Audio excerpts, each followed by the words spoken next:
शिवजी के पास कहाँ से आया नाग, डमरू, त्रिशूल, त्रिपुंड और नंदी। शिव जी का त्रिशूल। भगवान शिव का ध्यान करने मात्र से मन में जो एक छवि उभरती है वो एक वैरागी पुरुष की। इनके एक हाथ में त्रिशूल, दूसरे हाथ में डमरू, गले में सर्पमाला, सिर पर त्रिपुंड चंदन लगा हुआ है, माथे पर अर्धचंद्र और सिर पर जटाजूट जिससे गंगा की धारा बह रही है। थोड़ा ध्यान गहरा होने पर इनके साथ इनका वाहन नंदी भी नजर आता है। कहने का मतलब कि शिव जी के साथ ये 7 चीज़ें जुड़ी हुई हैं। आप दुनिया में कहीं भी चले जाइए, आपको शिवालय में शिव के साथ ये 7 चीज़ें जरूर दिखेंगी। आइए जानें कि शिव के साथ इनका संबंध कैसे बना, यानी ये शिव जी से कैसे जुड़े। क्या यह शिव जी के साथ ही प्रकट हुए थे या अलग अलग घटनाओं के साथ ये शिव जी से जुड़ते गए। भगवान शिव सर्वश्रेष्ठ सभी प्रकार के अस्त्र शस्त्रों के ज्ञाता हैं, लेकिन पौराणिक कथाओं में इनके 2 प्रमुख अस्त्रों का जिक्र आता है, एक धनुष और दूसरा त्रिशूल। त्रिपुरासुर का वध और अर्जुन का मानभंग ये 2 ऐसी घटनाएं हैं जहां शिव जी ने अपनी धनुर्विद्या का प्रदर्शन किया था, जबकि त्रिशूल का प्रयोग शिव जी ने कई बार किया है। त्रिशूल से शिव जी ने शंखचूड़ का वध किया था, इसी से गणेश जी का सिर काटा था और वाराह अवतार में मोह के जाल में फंसे विष्णु जी का मोह भंग कर बैकुंठ जाने के लिए विवश किया था। भगवान शिव के धनुष के बारे में तो यह कथा है कि इसका आविष्कार स्वयं शिव जी ने किया था, लेकिन त्रिशूल कैसे इनके पास आया इस विषय में कोई कथा नहीं है। माना जाता है कि सृष्टि के आरंभ में ब्रह्मनाद से जब शिव प्रकट हुए तो साथ ही सत, रज, तम ये तीनों गुण भी प्रकट हुए। यही तीनों गुण शिव जी के 3 शूल अर्थात त्रिशूल बन गए। उनके बीच सामंजस्य बनाए बगैर सृष्टि का संचालन कठिन था, इसलिए शिव जी ने त्रिशूल रूप में इन तीनों गुणों को अपने हाथों में धारण किया।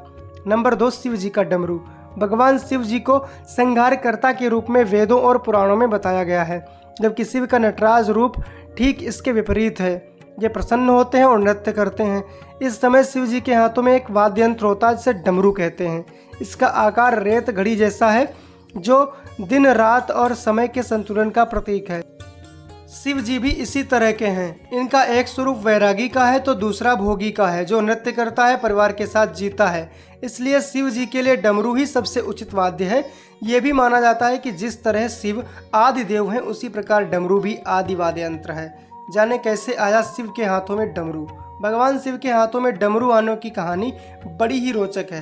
सृष्टि के आरंभ में जब देवी सरस्वती प्रकट हुई तब देवी ने अपनी वीणा के स्वर से सृष्टि में ध्वनि को जन्म दिया, लेकिन यह ध्वनि सुर और संगीत विहीन थी।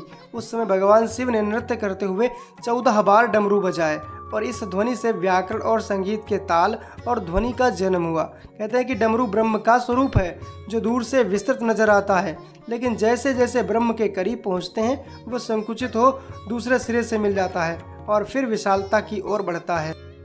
सृष्टि में संतुलन के लिए इसे भी भगवान शिव अपने साथ लेकर प्रकट हुए थे।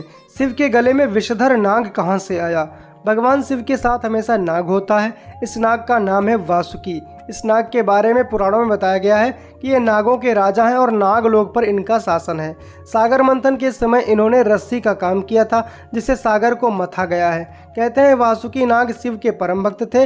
इनकी भक्ति से प्रसन्न होकर शिव जी ने इन्हें नागलोक का राजा बना दिया और साथ ही अपने गले में आभूषण की भांति लिपटे रहने का वरदान दिया। नंदी ऐसे बने शिव के वाहन। नंदी के बारे में पुराणों में जो कथा मिलती है उसके अनुसार नंदी और शिव वास्तव में एक ही हैं। शिव जी ने ही नंदी रूप में अवतार लिया था। कथा है कि शिलाद नाम के ऋषि मोह माया से मुक्त होकर तपस्या में लीन हो गए।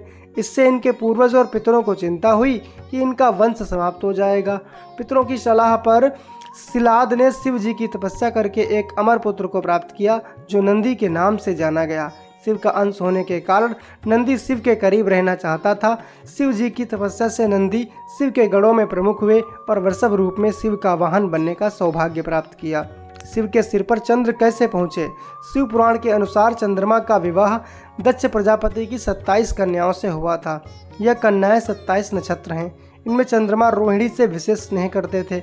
इसकी शिकायत जब अन्य कन्याओं ने दक्ष से की तो दक्ष ने चंद्रमा को क्षय होने का शाप दे दिया।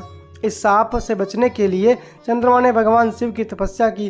चंद्रमा की तपस्या से प्रसन्न होकर शिव जी ने चंद्रमा के प्राण बचाए और उन्हें अपने शीश पर स्थान दिया। जहाँ चंद्रमा ने तपस्या की थी वह स्थान सोमनाथ कहलाता है। मान्यता है कि दक्ष के शाप से ही चंद्रमा घटता बढ़ता रहता है। शिव के माथे पर त्रिपुंड इस तरह आया। भगवान शिव के माथे पर भभूत से बनी 3 रेखाएं हैं।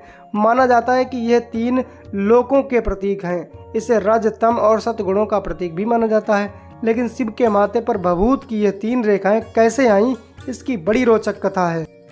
पुराणों के अनुसार दक्ष प्रजापति के यज्ञ कुंड में सती के आत्मदाह करने के बाद भगवान शिव उग्र रूप धारण कर लेते हैं और सती के देह को कंधे पर लेकर त्रिलोक में हाहाकार मचाने लगते हैं। अंत में विष्णु चक्र से सती के देह को खंडित कर देते हैं। इसके बाद भगवान शिव अपने माथे पर हवन कुंड की राख मलते हैं और इस तरह सती की याद को त्रिपुंड रूप में माथे पर स्थान देते हैं। इस तरह शिव की जटा में समाई गंगा। भगवान शिव के माथे पर गंगा के विराजमान होने की घटना का संबंध राजा भगीरथ से माना जाता है। कथा है कि भगीरथ ने अपने पूर्वज सगर के पुत्रों को मुक्ति दिलाने के लिए गंगा को स्वर्ग से पृथ्वी पर उतारा था। लेकिन इस कथा के पीछे कई कथाएं हैं जिनसे भगीरथ का प्रयास सफल हुआ। कथा है कि ब्रह्मा की पुत्री गंगा बड़ी मनमौजी थी। एक दिन दुर्वासा ऋषि जब नदी में स्नान करने गए तो हवा से उनका वस्त्र उड़ गया और तभी गंगा हंस पड़ी।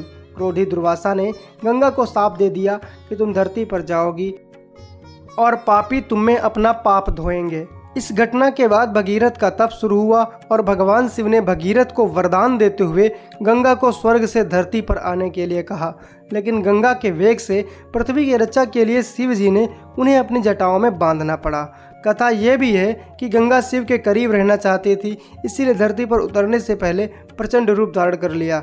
इस स्थिति को संभालने के लिए शिव जी ने गंगा को अपनी जटाओं में स्थान दिया। दोस्तों, इसी तरह के वीडियोज़ के लिए चैनल को सब्सक्राइब करें और कमेंट में हर हर महादेव जरूर लिखें।